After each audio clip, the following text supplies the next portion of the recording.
Queso. Someone say queso? Yes, I did say queso. No queso and chips today. But it's part three of our series of modern homesteading and how to get started homesteading. We discussed, or part two, as we discussed, putting in piers and putting in a foundation. We got to build lumber here. I was going to build on to the cabin on that end, but we had a winter storm come through and kind of exposed a lot of our faults and shortcomings of this cabin we built in the first place. Those are the kind of things I want to seal up and get taken care of before we start building on the other end of the cabin there.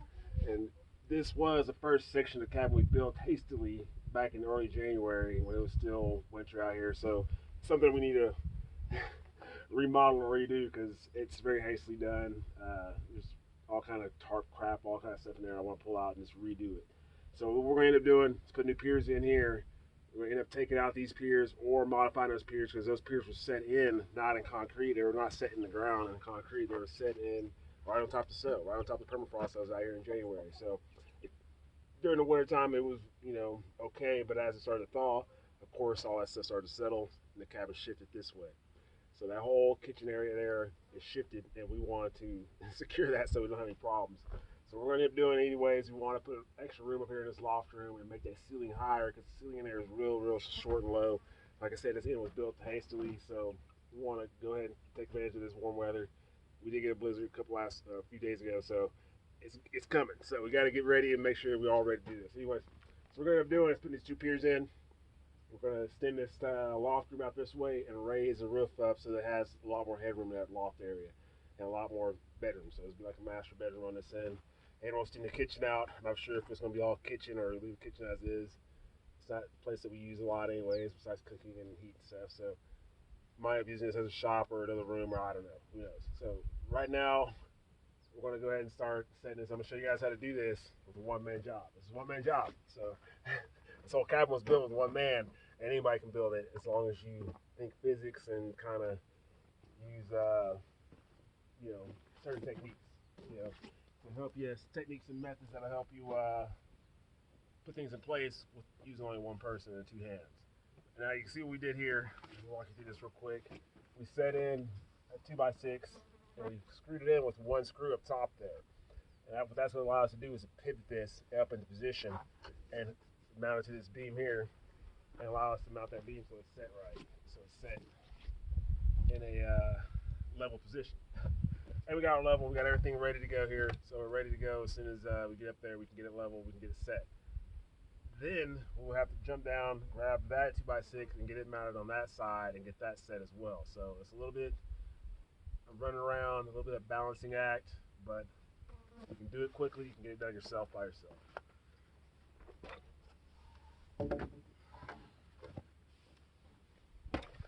And just take your time, don't rush, keep your balance.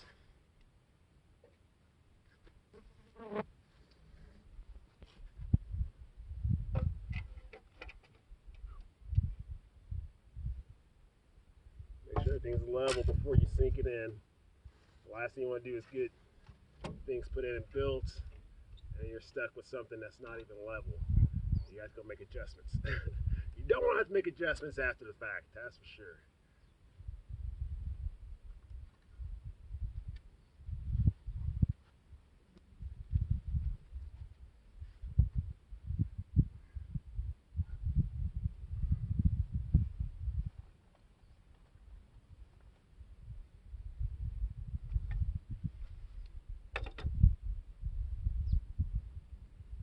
I cannot stand the flies out here. The flies out here are fucking horrendous.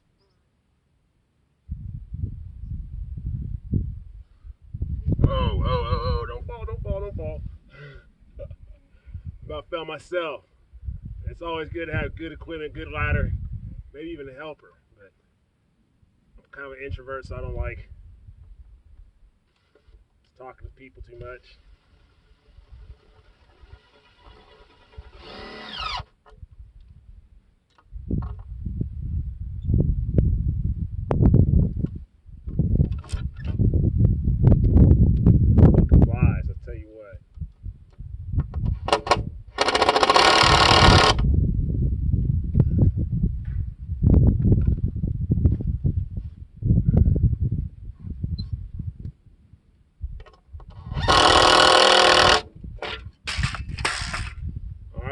we got it level.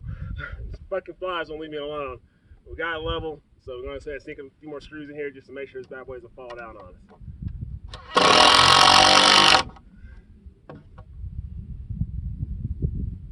Some glasses would be great, especially out here in the desert where it's constant dust and dirt everywhere.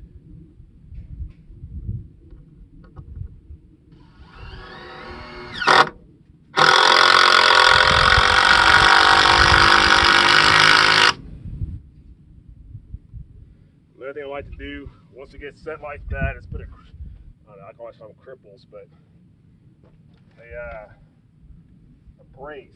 You want to put a brace in so that, I should have had this over here already. You should always put a brace in to whichever side it's leaning. That way you don't have to worry about ripping out your screws or messing up your alignment there as you're going. So just kick it off, stick it into the ground, get it right tight against the wood, and then sink a screw into it.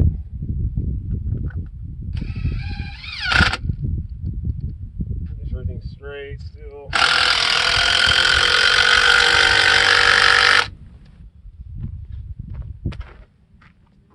You can see that's a little off this way, right? We can adjust that. Once we get back up there, we'll level out. And I should check that while I was up there. But when you're one man and you're starting out homesteading on your own, it's one of those things that you learn as you go. You stop, you look at your work, stop, look at your progress, and determine that everything's level, and think ahead and think of how this is going to work. And you'll learn over time, just like we learned when we did our first part of cabin here. It was done hastily in the middle of winter. We kind of foresaw the foundation having problems with it being built on top of ice and permafrost that was going to settle and all that stuff. And we learned some things as we went. We started out using log slabs as a flooring, and it turned out that was a bad idea because of all the unevenness of it. It's hard to put down OSB and make a level floor after that. So that's something we'll have to tear out and redo. It's something that we're keeping in mind as we build the platform floor up here and the floor for the bottom there, is to ensure that we use the most level materials so it's not a pain in the butt trying to level everything else at the end. But when you're starting out, you're learning. When you're starting out, you don't know all these things ins and outs. Not everyone's a contractor or a home builder or anything like that. So, but it's not hard to learn. It's not hard to Google. It's not hard to watch videos like this, as well as like and subscribe so you can get the latest videos whenever we pop new videos up there about techniques that we use to do this, because we're learning ourselves. So, all being said, see how it's done as far as getting the piers in. I think we talked about it over there. And actually, I'll take a look. As you can see, you want to dig down. Got the light there. You want to dig down deep enough that you're getting down lower below the frost line. And then usually you want to set some kind of form in there with the holes if we're digging, the walls, diameter close enough. The walls of the hole will actually work as a form as well. But you can use those concrete forms if you like, the tubes, whatever. But poured concrete down there, set these down. I like to put them up first and then set them. That way I know they're fucking level. I know exactly their level being leveled and set in place with the beams up there. But as you can see, this was built very hastily.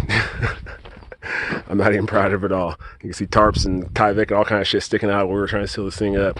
That's where the term chinking comes from. Everyone thinks the word chink is a racist term, but at the same time, my theory is it was derived from cabins. You have to chink the inside of the boards themselves because you get tons of air flowing through there, especially when winds come along. All kind of air gets between those boards and the logs.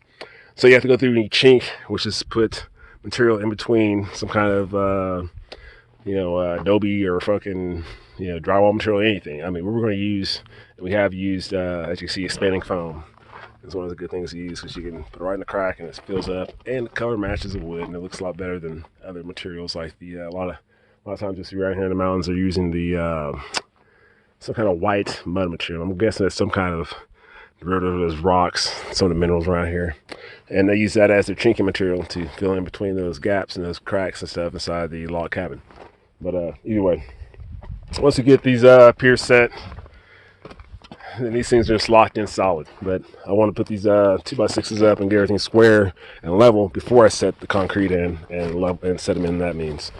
But that gives you a general idea of how to start erecting a shelter, erecting a cabin, erecting a house, wherever you want to build, without having to have a bunch of extra hands. As you can see, we just used braces and the technique of just putting one screw in, so that whole brace there, which actually is not the brace, it's gonna be part of the floor there on the floor joist, is used as a brace to brace this pier or this timber, and then another brace down here to brace it in the other direction. So you're bracing this direction here, and now we're braced in this direction here. So I guess that's set in. We'll do the next one over here. We'll put this up, and then we'll start putting the floor joists in. And we're going to use joist hangers because it's just way better, especially when we're adding on right there. So we can't have access to the back end of those butt ends, those joist hangers and stuff. So, and we're going to tear that wall out. That's why I kind of left it raw for all this time, because it was just, it's this one of those things where I was like debating what to do, what I want to do. Because I was planning on building a walkout little, what it's called, balcony here. For we're gonna put a observation tower in here, like look at stars and use telescopes and stuff. So that's something we were planning on doing, but also we need more headroom in there. There's no headroom with tall guy, and there's no headroom in there at all. This is built hastily during the winter time, so like I said, it's not something I was planning on having as finished product by no means. So we're gonna end up tearing all that wall out, since that was all just put up temporarily. We're gonna tear all that wall out and extend it all out to here, to this end, and make that roof a lot higher, at least about 8 to 10 foot in the center, so that we have 6 foot headroom almost all the way down to the in there. But just stay tuned. I'm going to shut the camera down here for a sec so I can. All right, same method here. Pinned it, and then we braced it up here to brace this timber, and we screwed it and fastened it to that brace. That ends up being part of the outside perimeter of the top floor. Do the same thing here. Pinned it with one screw, typically at the bottom. That way when we rotate it up, the board rotates in the position like this. Rotates and it makes flush. And then we can put screws to the back side of it and actually butt it in and screw it in the butt of that board. So screw it in right here at the bottom, pivots up, butts in, and then we can screw it here and screw it here on the butt as well. So we get a good bite and a good secure beam on that side, or whatever you want to say.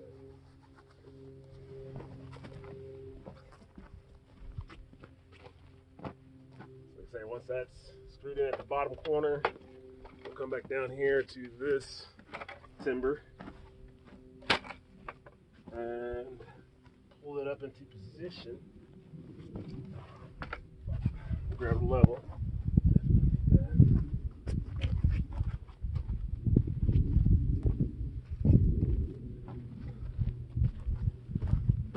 So what we do beforehand is go ahead and throw a screw in there now. Actually, I might have to wait. I'm not sure exactly where it's going to land at, so maybe better. Sometimes if you're lucky, you can use a ladder to support that beam. Sometimes you can't. Holes in the way. Who knows? Everybody's adapt to overcome. That's the motto, right? Don't have a screw ready because your hands will be tied up, so use your lips.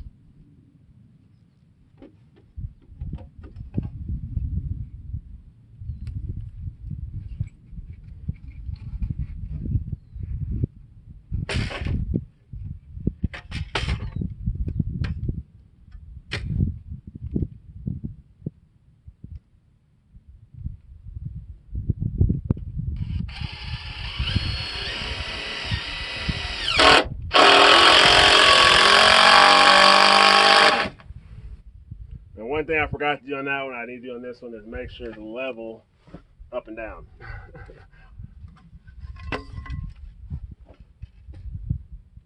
Yep, that's good to go there. We're lucky. I should check this side too.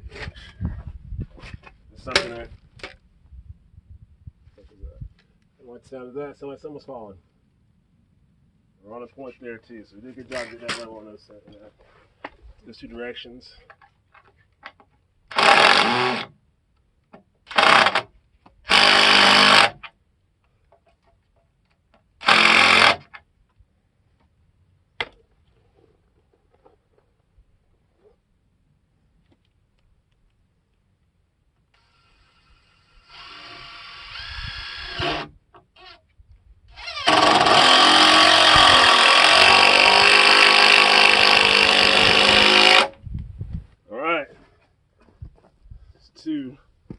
I gotta do one more over here. You know what? I think that might be out a little too far. A lot further than I like. To be honest.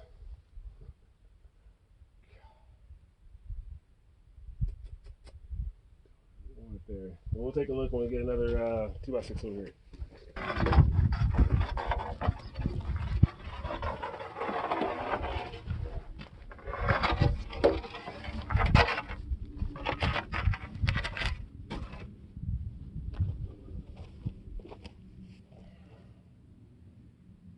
Don't let me forget we got screw butt in that also. So right now I'm trying to determine where we want to cinch this in at. We want some thick wood on this side to anchor us in. We might have to bring in another post over here so we have something more secure in this corner that's got something we can bite into. It doesn't look like we have enough to bite into on that end.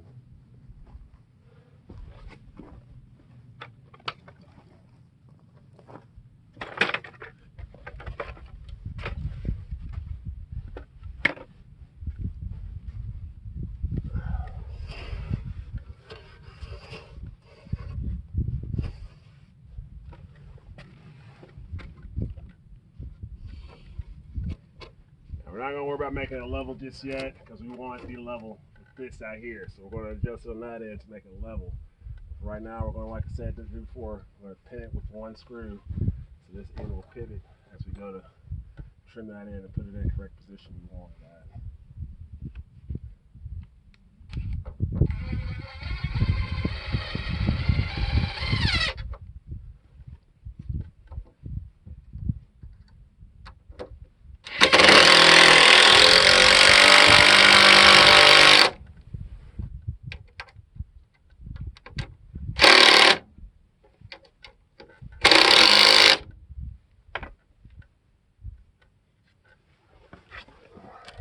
Alright, so besides fastening the butt end of these 2x6s, we've got this perimeter set, and besides putting the concrete down into these bottoms here, and of course trimming this in.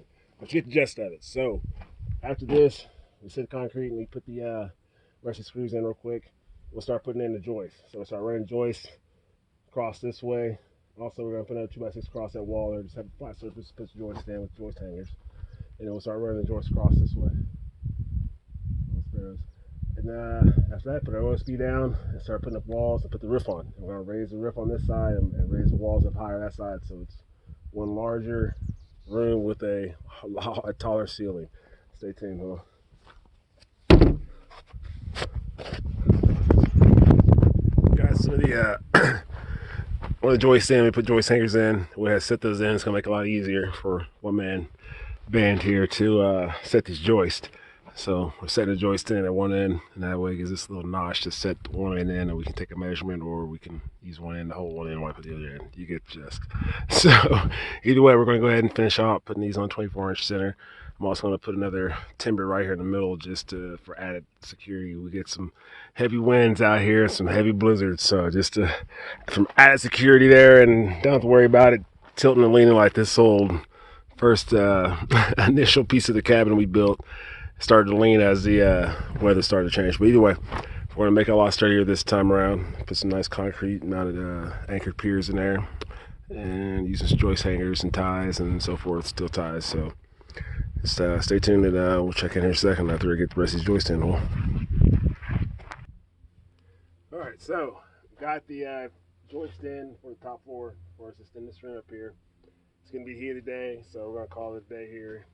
I need some replenish my calories and get some fluids in my system, but gotten this far. We're going to end up putting OSB down the floor up there, get the floor level with the original floor in the room there, and then tear that wall out and start continuing out here with the walls and the center post there, whatever the hell it's called, gable, whatever you want to call it, for the roofing material. So we're going to take the roof higher than the original roof. So not only this side, but this side will both be a lot higher than the original roof in order to give us more headroom, because right now there's not much headroom up there. It's just a loft. So I like the loft aspect of the cabin. It does, with the heating and everything, it does work perfectly, but at the same time we need more room, so we're going to make it bigger. So the whole point of this is to give us more space in that loft, make the ceiling height higher so there's just more room in there instead of just having this wall.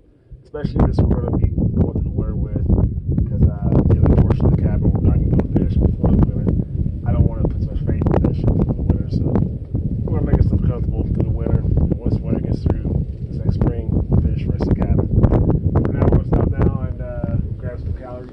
We'll come back with some more OSB, start putting the walls up, and start putting the roof rafters up. As a modern mountain man, I acquire golden gems on a regular basis. And like I said before, if you like and subscribe to our videos, we're going to give away an ounce of gold and a 30+ carat aquamarine gem. The only way you're going to win is by clicking that like button and subscribing to our channel.